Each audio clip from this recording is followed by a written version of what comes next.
La leyenda de San Marcelo.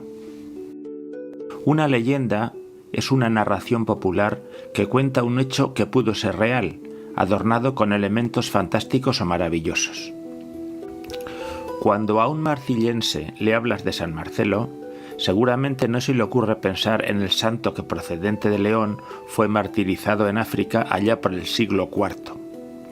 Lo primero que se le ocurre es imaginarse el alto donde se ubican las bodegas, y que muchos de los que aquí vivimos recordamos llenos de bullicio en época de vendimias o las tardes de domingos y festivos cuando multitud de familias acudían a merendar sobre la hierba de la pradera. Esta leyenda, rescatada del anonimato, tiene una base histórica que paso a relatar. Son diversos los posibles orígenes de nuestro pueblo. Dicen que en la prehistoria fue terreno celtíbero, más concretamente poblado por vaceos. Estos vivían en castros construidos en zonas elevadas para poder defenderse mejor.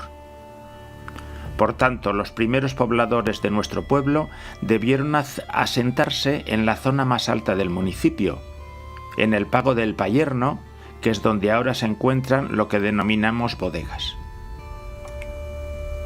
A lo largo de la historia, otros pueblos y culturas han dejado huella en la tierra que nosotros pisamos. Primero los romanos, luego los visigodos, más tarde los árabes. Épocas de frecuentes guerras donde los lugareños debían ingeniárselas para defenderse. Algunas poblaciones construían murallas de piedra. Aquí lo tenían muy difícil, pues las canteras más próximas deben estar en el páramo de Valdespina. ¿Cuál pensáis que podía ser la forma más lógica de defenderse? La misma que siguieron en otros pueblos de nuestra zona, que están minados de galerías, Astudillo o Fuentes de Valdepero sin ir más lejos, o ciudades enteras subterráneas que se conservan en distintas partes del mundo. Pues bien, lo que ahora denominamos bodegas, en principio no fueron excavadas para tal fin. Los que desde niños hemos recorrido el interior del Alto de San Marcelo, podíamos entrar por el norte y salir por el sur del montículo.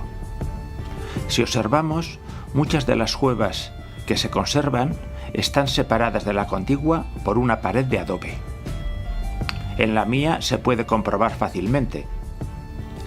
También encontré allí un habitáculo secreto al que se accedía por un antiguo agujero tapado con adobes. En algunas bodegas se conservan habitaciones separadas del resto. En otras hay silos camuflados para el almacén de víveres. Todo ello nos lleva a una conclusión. Los antiguos pobladores de Marcilla utilizaron en época de invasiones una red de galerías con el fin de defenderse o simplemente de pasar desapercibidos. Cuando las incursiones de gentes germánicas o musulmanas devastaron villas y castros, nuestros antepasados se refugiaban allí. Lo que ahora es el Alto fue surgiendo lo mismo que un bizcocho en el horno mediante el proceso de fermentación. La tierra que iban sacando por medio de un torno situado en el zarcero se esparcía alrededor. La mayoría del material extraído de las cuevas se hacía de esta forma, pues resultaba mucho más cómodo que tener que sacar los recipientes llenos de tierra por las escaleras. Al quedar hueco el interior, hacía que fuera aumentando la altura del montículo. Resulta fácil pensar que si dicha construcción tenía fines defensivos, el acceso no podía ser fácil para el enemigo. Lo que ahora son las casetas que conforman los merenderos no existían en aquella época. ¿Dónde pensáis que tenía acceso aquella red de túneles? Si nos situamos en el Alto y miramos alrededor con un poco de imaginación, podemos hallar fácilmente la respuesta. Lo que ahora son palomares tenía una triple función. proveerse de carne de aves para el sustento, conseguir abono nitrogenado de la palomina y, lo que es más sorprendente, salida de la red de galerías. Al igual que otros pueblos, las cuevas comunican con iglesias o castillos. Dentro de cada palomar había una trampilla que quedaba oculta bajo la palomina y era difícil de descubrir. Si nos fijamos, bien podemos deducir que están estratégicamente situados. Para buscar el agua, los palomares próximos a Pozo Nuevo. Caza, los de las conejeras. Frutas, los 3 palomares que están en torno a los majuelos.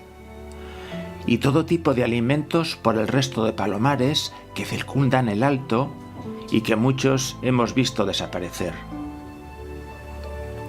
Otro dato significativo que pudimos observar los que exploramos el interior de las cuevas era la presencia de huesos humanos en la parte más profunda. En mi opinión, la razón más lógica es que lo que ahora denominamos zarceros eran auténticas trampas mortales para los enemigos. Con una profundidad de 8 o 10 metros y un diámetro aproximado de 1 metro, se cubrían con ramas y tierra, de forma que si alguien no conocía bien el terreno, fácilmente podía precipitarse en su interior sin posibilidad de escapatoria. Cuando avanzó la Reconquista, allá por los siglos IX y X, las guerras e invasiones quedaron atrás. Los repobladores fueron plantando viñas y a partir de ahí surgieron lo que ahora conocemos como bodegas. Fueron utilizando las antiguas cuevas para guardar el vino y construyéndose lagares para su elaboración. Otra historia aparte es la de la ermita que existió en el Alto hasta principios del siglo XX y con cuyos materiales se construyó la caseta de Castorino. De todo lo narrado, aún conservamos pruebas que lo demuestran.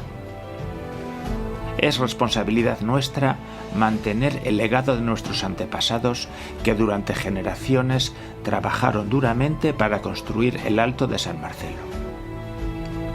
Cuando veamos una bodega en ruinas y observemos el surco del pico que hirió la arcilla, debemos pensar en el enorme esfuerzo que nuestros antecesores realizaron y que no podemos dejar perder.